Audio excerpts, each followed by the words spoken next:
तो क्या हो अगर आपकी रात को आंख खुले और आपके सामने एक मुर्दा जिंदा इंसान को उठा के लेके जा रहा हो। जब मैंने ये इंसिडेंट सुना तो मैं कई रातों तक सो नहीं पाया और आज भी जब मैं इस मंजर को याद करता हूँ तो मेरे गूज बम्स आ जाते हैं कि अगर उस दिन एक सेकंड की भी देरी हो गई होती तो आज क्या हो सकता था। तो ये इंसिडेंट है हिमाचल प्रदेश के डिस्ट्रिक्ट कांगड़ा का और ये तब का इंसिडेंट है जब मेरे दादाजी के फ्रेंड के डैड की डेथ हुई थी। कुछ 1960s का समय होगा। तो उस समय हिमाचल के रूरल एरियाज में माना जाता था कि जिस घर में किसी इंसान की डेथ हुई होती है तो उस घर में डेड बॉडी के साथ सबको रात भर जगे रहना होता है और इसके पीछे एक रीजन था और वो ये था कि अगर डेड बॉडी के पास बैठे सब इंसान सो जाते हैं तो मुर्दा उठ खड़ा होता है और अगले दिन जहाँ पे उसका अंतिम संस्कार होना होता है वहां पे जाके वो जितने भी घर के लोग होते हैं सबकी चिता बनाता है और वापस घर आके सबको बारी बारी ले जाके वहां पे जला देता है। हाँ, बीच में ये भी हो सकता है कि जब मुर्दा किसी को लेके जा रहा है तो उसकी आंख खुल जाए और वो उठ जाए, लेकिन ऐसा नहीं होता। और इसका भी एक रीजन था जिसको पहाड़ी भाषा में मुर्दे का जाल बोलते हैं, जिसका मतलब है कि पोजेस्ड होना। लेकिन एक इंसान मुर्दे से पोजेस्ड तब होता है जब वो मुर्दा उस इंसान को उठा के घर की दहलीज के बाहर ले जाए। और इस सिचुएशन को प्रिवेंट करने के लिए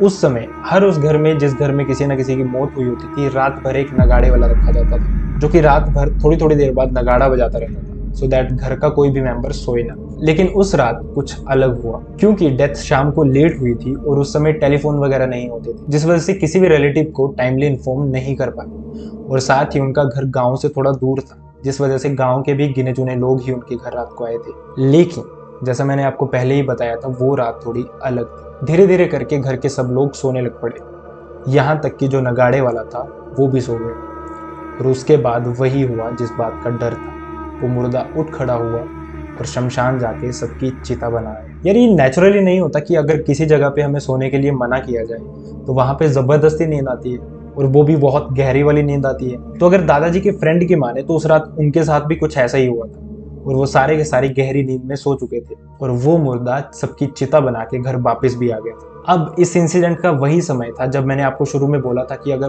उस रात एक सेकंड की भी देरी हो गई होती तो ना जाने क्या हो जाता। तो मुर्दे ने घर आते ही सबसे पहले अपने छोटे बेटे को कंधे पे उठाया जो कि मेरे दादाजी के फ्रेंड का छोटा भाई था और घर की दहलीज की तरफ चल दिया।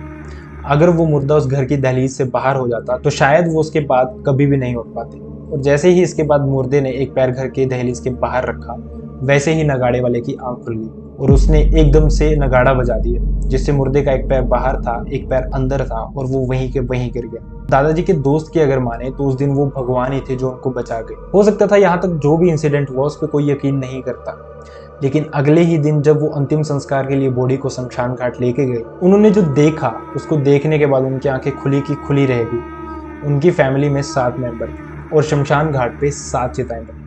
ये देख के लोगों को यकीन हो गया कि ये जो भी इंसिडेंट था जिसके बारे में फैमिली मेंबर्स बात कर रहे थे वो एकदम सच था।